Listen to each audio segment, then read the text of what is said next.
Most people have noticed hybrids are on the rise, but what's gained far less attention is the sudden rise in popularity of a specific and quite discrete type of hybrid, the EV hybrid. At the start of 2025, few brands had them, but since then, almost every major brand has either already introduced or suddenly announced plans to introduce EV hybrids. This type of hybrid can change the scene for everyone. If you're an EV buyer, the biggest impact will likely be on charging infrastructure, but for everyone else, it changes what you should look for when buying your next car. This video covers, by chapter, what is an EV hybrid and how they differ from the familiar Toyota Prius or other hybrids, who has what EV hybrid plans. Almost every brand not already making EV hybrids, Toyota included, is about to start. Why did brands miss this until now, when the two fastest growing auto brands in the global top 10 are the clear leaders in EV hybrids? EV hybrids have all the ingredients to make all else beyond pure EVs obsolete. Lower costs, better performance, better economy, able to cover from off-road through to sports cars. How future rules and regulations could make EV hybrids even more compelling, why EV hybrids are needed and how they can accelerate EV adoption and emissions reduction. Conclusion: anyone not ready for a full EV should, if possible, choose an EV hybrid. Welcome to One Finite Planet, EV/EV hybrid video. What do I mean by EV hybrid? There are two ways to design a hybrid vehicle. First, what I call an ICE hybrid, where you start with a regular gasoline-powered vehicle and add an electric power source to improve economy and boost total power. This gives you a Toyota Prius-style hybrid, an ICE vehicle with a hybrid drivetrain. Most often, the main goal is to improve efficiency and economy, but in some cases, it's also for the increased power. Examples include all mild hybrids and most Japanese and European hybrids or plug-in hybrids so far, including the Toyota Prius or Prius PHEV, but not including the Mitsubishi Outlander PHEV. Next, what I call EV hybrids, which, in contrast with ICE hybrids, offer price savings over non-hybrids or ICE hybrids, while still offering better performance and economy, which is why they seem poised to make such a significant impact. The key technical difference is where with ICE hybrids, the mechanical power from both battery-powered electric motors and the combustion engine are combined mechanically via the gearbox and sent to the wheels. In an EV hybrid, battery electric power and electrical power from the combustion engine-driven generator are combined electrically, with that combined electric power driving electric motors, which deliver that combined power to the wheels. The EV hybrid eliminates the need for a conventional gearbox and provides for full power via the electric motors during electric-only driving. Brands often have their own name for EV hybrids, such as super hybrids or dual mode. But to be specific, if, for example, when using AI to fetch data, I sometimes found it necessary to explain. When I say EV hybrids, I mean only EV-based hybrids designed around an EV architecture and not ICE-based hybrids. For EV hybrids, the role of the internal combustion engine is to power the generator so it can augment the battery and lift total electric power, provide longer range, and allow for a flexible source of electric power. Yes, many EV hybrids, including those from big brands like BYD, under specific and limited circumstances can activate a mechanical link between the combustion engine and wheels, but as explained in more technical videos linked below, this is not about providing maximum power, but to boost economy when driving at highway speeds and avoid what's called the double conversion tax. EV hybrids aren't new. The history of EV hybrids includes the first modern PHEV, the 2008 BYD F3DM, the 2010 Chevrolet Volt, the first SUV PHEV, the 2013 Mitsubishi Outlander, and the first ever EV hybrid, the 1900 Lerner Porsche. Yes, by engineer of the 20th century, Ferdinand Porsche. The Lerner Porsche could also stake claim for the first practical car. The Benz motor wagon usually gets all the credit, and while it did come after earlier EVs, it was well before the Lerner Porsche. But while the Benz required a driver with remarkable engineering ingenuity and two assistants on board for the famous trip by Bertha Benz and her two sons, anyone alone could have managed that trip with the Porsche. So no, EV hybrids aren't new. What is new is their price point. which together with EV prices continues to get more competitive as production ramps up and battery prices fall, as discussed in the Wright's Law and battery tank videos linked below. Consider price falls in batteries and LCD TVs. With every new tech, prices start high and then fall as the Wright's Law experience curve factors in. The first 65-inch LCD TVs in 2005 in the US, they cost $15,000 to $20,000. And 20 years later, prices are down below $1,000. Similarly, the battery component of an EV hybrid costs $1,000 per kilowatt hour in 2010, but it's now less than $100 per kilowatt hour, and is expected to at least halve again by 2030. No significant price component of any non-hybrid or EV hybrid is going through that sort of fall in price. EV hybrids making ICE-based vehicle types redundant probably won't happen as suddenly as LCD TVs made tube TVs and monitors obsolete, but it appears just as inevitable. In 2024 and 2025, BYD and Geely, the leaders in EV hybrids, were also the fastest growing vehicle makers at global top 10 level. Now, even Toyota, a long-term EV tech holdout, the leader in ICE hybrids, is also adopting EV hybrids, and it's likely most brands will now see EV hybrids as key to unlocking sales growth versus sales decline. So who's about to start? There's two lists on screen, Chinese brands and the rest. First, the rest. When I asked about those about to release EV hybrids outside China, I several times received the response, "Timing's impeccable, the dam has just broke," with big announcements from Ford and GM coming just a week after I began working on this video. The list?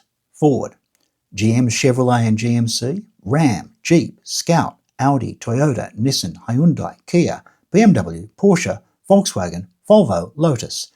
And although I've probably missed some, and while some of those release schedules aren't yet confirmed, just 2 weeks ago, Ford and GM weren't confirmed. Now, basically, the only big names missing are Mercedes and Tesla. Mercedes have announced their EV first hybrids, but these don't quite match as true EV hybrids, and it's hard to see how they'll compete on price. Although I guess maybe that's not necessarily Mercedes' goal. And Tesla? Well, they're sort of more focused on robo-taxis, and as far as top brands, they are in terms of market cap, but they're far from top 10 in terms of sales. From China, those who started in 2025 or will in 2026 includes Xpeng, Zeekr, Avatar, NIO, Xiaomi, Ito, and GVM's Tank brand. And why that list is not longer is because pretty much everyone else that matters is already making them, including, most significantly, BYD and Geely, the two biggest producers of EV hybrids so far. And as I've already said, now the two fastest growing top 10 brands. Both make about equal numbers of pure EVs and EV hybrids. For another source of what's happening in China, listen to this clip from EV.com. This version I have today is a 2026 version, and it is an extended range electric vehicle, so not the pure electric car it was when it was first released. This of course is a reflection of consumer tastes. People now are considering plug-in hybrids and extended range electric vehicles instead of going pure electric from the get-go. They are definitely becoming a more popular choice, especially in those places where public charging is a bit rubbish and a bit expensive. So globally, why are so many only starting now? The explanation I've seen most often is that companies saw EV hybrids as an interim step that could be skipped, going straight to full EVs and just electrifying current ICE vehicles to make ICE hybrids. And it's only now they're running into barriers to EV growth that they're adding a genuine EV hybrid strategy. I confess that back in 2020, I thought that once EVs achieved price parity, they would just naturally take over. But my own experience has let me realise that while an EV works fine for me and many others, there are challenges that mean for many, or so far even most people, even EVs reaching price parity doesn't alone make them the best choice. Turns out EV hybrids make sense because price was never the only barrier to EVs. So even if EVs are at price parity, it still makes sense to apply that same technology to provide better dual-fueled vehicles. But that's me seeing it. How could car companies take so long? Well, for background, I think you need to go back to the first decade of this century. It was an interesting time. GM had the EV1 on the market until 2003 before one of the most controversial product recalls of all time. They confiscated EV1s from customers who desperately wanted them, including even Tom Hanks, as documented in the film Who Killed the Electric Car? Toyota had been selling the first generation RAV4 EV, many of which are actually still in use, courtesy of a cottage industry, placing old batteries with new ones and giving them more range for less weight. But Toyota and their battery supplier Panasonic were forced to cease production by a lawsuit from Chevron Oil, who got hold of the patent on putting batteries in an EV, giving Toyota, champion of the ICE hybrid, burnt figures and a rather negative first EV experience, so that they, like GM, dropped out of EVs.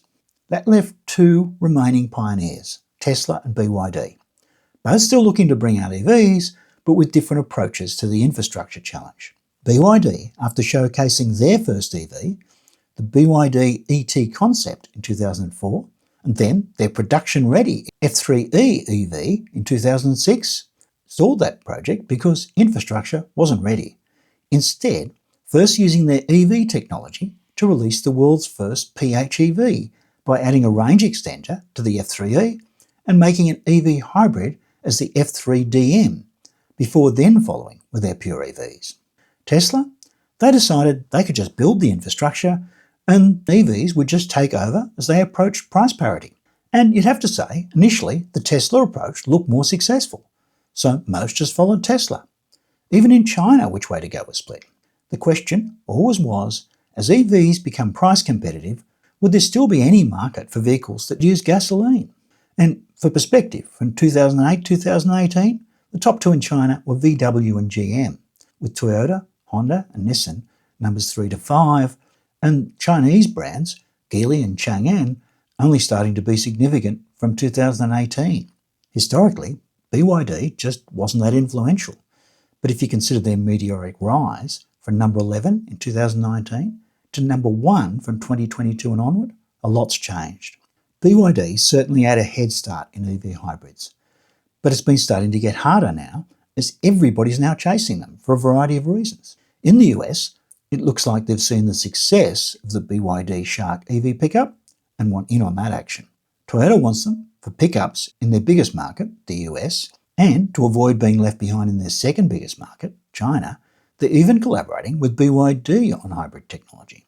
In Europe, the latest new regulations effectively acknowledge EV hybrids and e-fuels can play a key part in the best realistic strategy to reduce emissions. The first benefit is that reduced cost, both over non-hybrids and other type of hybrids. You may think adding an electric drive would just add to costs, which fits with what we've seen from hybrids so far, but even with ICE-based hybrids, the price gap is shrinking to at least the point where Toyota is beginning to drop non-hybrid versions of some vehicles. So how can EV hybrids cost less? And why weren't early EV hybrids like the Volt great value? Well, they reduce costs because they eliminate expensive parts, but were not low cost at first because, like with flat screen TVs, new tech initially costs more than old. But prices fall once volume ramps up, again as explained in the Wright's Law and battery tech videos linked below. And, as an early example, the Volt probably made a loss. It took BYD up until 2022 before they dropped bothering with regular ICE vehicles. Looking at the diagrams, yes, EV hybrids do add a significant extra battery, but they eliminate the need for a conventional gearbox, require far less powerful combustion engine, and as for electric motors, every ICE vehicle requires a starter motor and an alternator generator, which effectively is 2 electric motors. So the count of electric motors is the same, and in an EV hybrid, the simpler way the motors are connected means overall they can actually cost less. The savings come from rethinking the design from the ground up, rather than just bolting bits onto an ICE vehicle. Toyota did go back to basics for their hybrids, allowing a reduced engine size and a simplified and more reliable gearbox, but they started before they'd yet built an EV, without the EV experience BYD had or GM had for the Volts, or the inspiration of Ferdinand Porsche. Basing hybrid design on an EV, which is inherently simpler, allows more cost savings, at least once you've made enough to get past the initial high cost when starting out, as per Wright's Law. This is why an ICE hybrid Toyota RAV4 with 163 kilowatts of power in Australia costs around 20% more than the Sea Lion 6 EV hybrid with 238 kilowatts of power. That's 43% more power. Okay, yes, part of the price goes with Toyota being a more established brand, but if that was the only reason, then Toyota wouldn't have entered into a technology partnership with BYD, their first introduction of non-homegrown hybrid technology, and now also rumoured to arrive in a future RAV4. I also compared replacement parts costs for the engine and gearbox of a Ford Ranger and found the 10-speed gearbox similar cost to the engine. Combination of leaving off the gearbox, leaving out the transfer case, and requiring only a smaller engine allows the BYD Shark EV6 hybrid with 320 kilowatts of power to cost around 25% less than a similar equipped Ford Ranger Wildtrak with only 154 kilowatts or half the power. The ICE PHEV version of the Ranger Wildtrak, despite having a smaller battery, costs around 50% more than the BYD Shark EV hybrid. And the sports version of the Ford Ranger, the Ranger Raptor, which the BYD Shark can still out-accelerate, costs over 50% more. Perhaps this is why Ford in the US has just announced it's replacing the electric version of its top-selling pickup, the F-150 Lightning, with an EV hybrid version, and with a Ranger EV hybrid to follow later.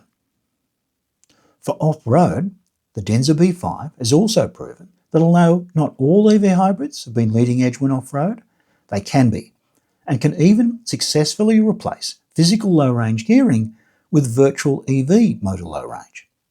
Yes, the B5 uses a battery with a high C rating to achieve this off-road prowess, but battery prices just keep falling, so these abilities can filter down. What about a direct like-for-like comparison with a non-hybrid?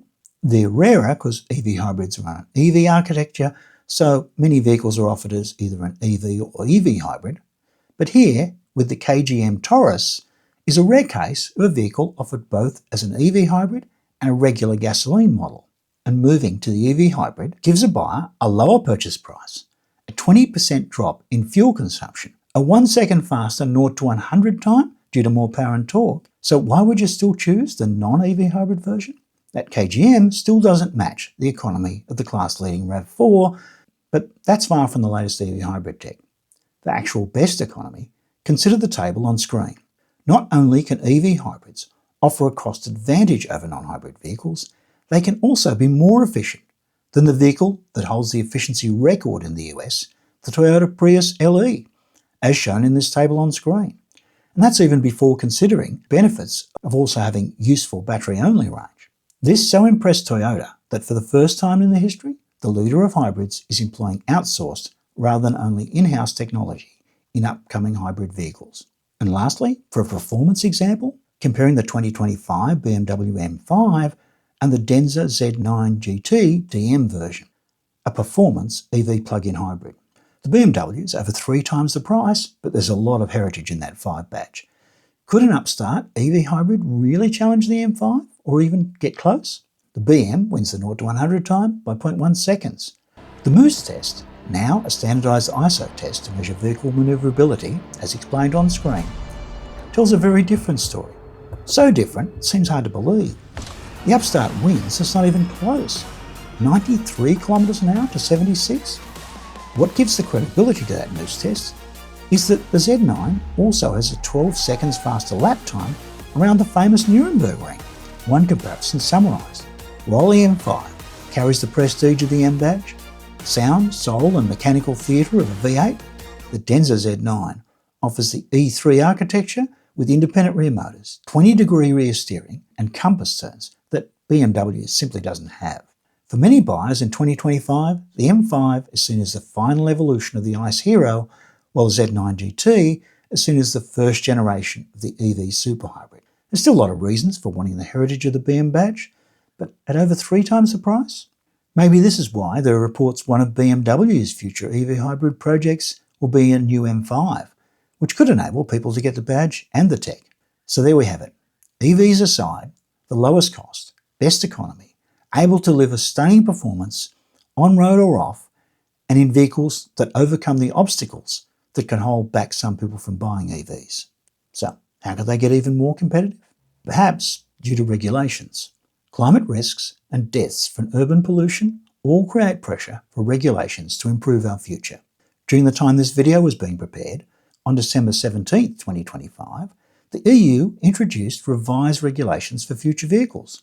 Rules changed. This time they were loosened, as opposed to last time in 2021 when they became much tighter.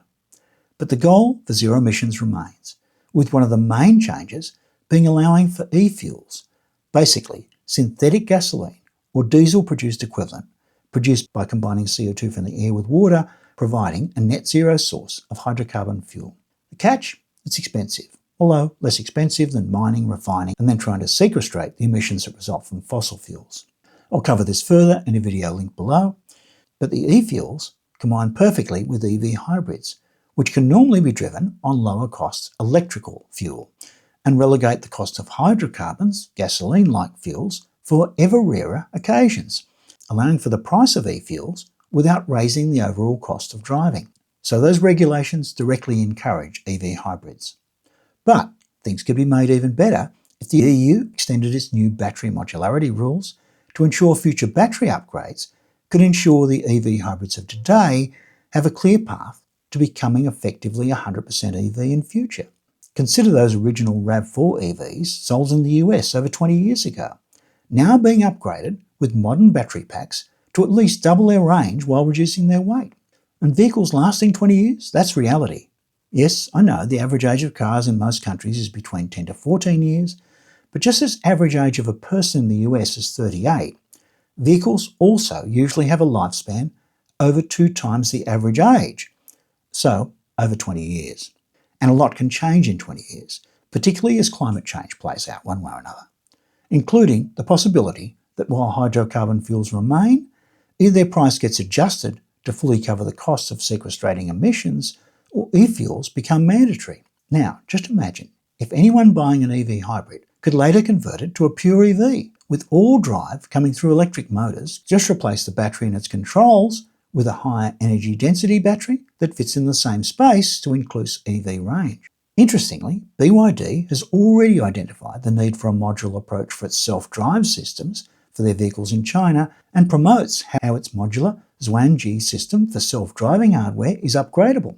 If the EU was to recognise provision for upgrades in their sustainable battery initiatives, then official recognition could become a feature in marketing and shape consumer goals. While some EV hybrids are already beginning to appear with ranges beyond those of some EVs, with future battery upgrades, they could all regulate the ICE to the role of being just a security blanket. Regulation is also required for charging to address issues such as when businesses, rather than consumers, pay the bills for a vehicle's fuel. Currently, when work pays for fuel, the vehicle with a choice of electricity versus gasoline, it's almost always all gasoline. Here's why. The most convenient way to refuel any EV or EV hybrid is to charge while at home. But currently, the problem is there's no easy way for work to pay for just the amount of electricity used for charging at home. Drivers must instead charge at a public charger or refuel at a gas station so they can use a fuel card. And then they don't bear the cost, which makes their main concern convenience, and for urban driving, public charging can be a pain. An ideal solution would be a protocol allowing billing for electricity through home meters to work the same way billing works at public EV chargers. So even at home, charging could be billed to a fuel card. But power companies would need to be pressured to provide this. Now, yes, EV hybrids are not inherently zero emission. And it can be argued that as temperature increases, force more climate action, cars that are not zero emissions will have no future. And only pure EVs have zero emissions. But firstly, I'd like to suggest don't let the perfect be the enemy of the good. And as for how good or close to perfect EV hybrids are, I would explain that they could become just as net zero as pure EVs with the right rules. And if the fleet of vehicles on the road could be converted to be a mix of EVs and EV hybrids, then a switch to zero emissions can happen at any time without lag, because vehicles wouldn't need to be replaced. It just takes regulations. While, as discussed back in the regulations chapter, it takes over 20 years to replace vehicles once they're out there. Reality is, infrastructure is not yet able to make EVs as universally convenient as gasoline power. For urban driving, EVs are actually more convenient than gas stations for those who can charge at home. But for those who can't, it can be like trying to always charge their mobile phone at public charging points. For road trips, EV charging can still for some routes be a compromise not everyone's yet ready to make, with both these points as discussed in EV charging videos linked below. A big advantage is none of the logistic barriers to EV adoption stops people buying EV hybrids, and every vehicle should be an EV or EV hybrid becomes feasible at a far earlier date, and every EV hybrid can already go a long way towards zero emissions. The now typical minimum EV mode range of 100 kilometres, combined with more than adequate power in EV mode, can allow for drivers to enjoy lower costs, basically emissions-free driving, whenever they're able to charge at home or elsewhere, but then revert to using gasoline for circumstances when charging is impractical. The potential savings create pressure for increased availability for home charging and can help solve the chicken and egg problem. Road trips can still require gasoline, although see the table on screen, not for all EV hybrids, and as discussed in Regulations chapter, doesn't have to always remain that way. I can't wait for even any of the EV hybrids with over 200 km of highway range to reach Australia. Anyway, for most people, road trips are rare. If we could get more widespread use of home charging, almost all driving could be on electric power, which could enable moving to e-fuels or fully costed fossil fuels for the cases where gasoline is still required. More on e-fuels, sequestration costs, the need for home charging, the chicken and egg problem are discussed in a video to be linked below on the transition to net zero driving. So, in conclusion, yes, almost every brand now has plans to have some EV hybrid models in what amounts to, for most brands, a radical shift in thinking. Why? Because EV hybrids can cost less to produce, offer more power, have the range for remote trips, and be able to tackle challenging off-road driving or deliver the power for high-performance sports cars. And not everyone's ready for EVs. The price advantage over alternatives increases every year as battery prices continue to fall. Plus, with the right policies, they could enable accelerating the transition to net zero motoring. If you're buying a new car or know someone who is, it might make a lot of sense to consider this trend could make anything but EV hybrids or pure EVs obsolete. For EV owners who can make charging and road trips work for them, EVs are still best. But for anyone you can't convince, EV hybrids could be a near perfect alternative. Please comment as to whether you agree or disagree. For more on EV hybrids, EVs and future directions of cars, other tech, or anything else that can enable a better future, like, subscribe and hit the bell.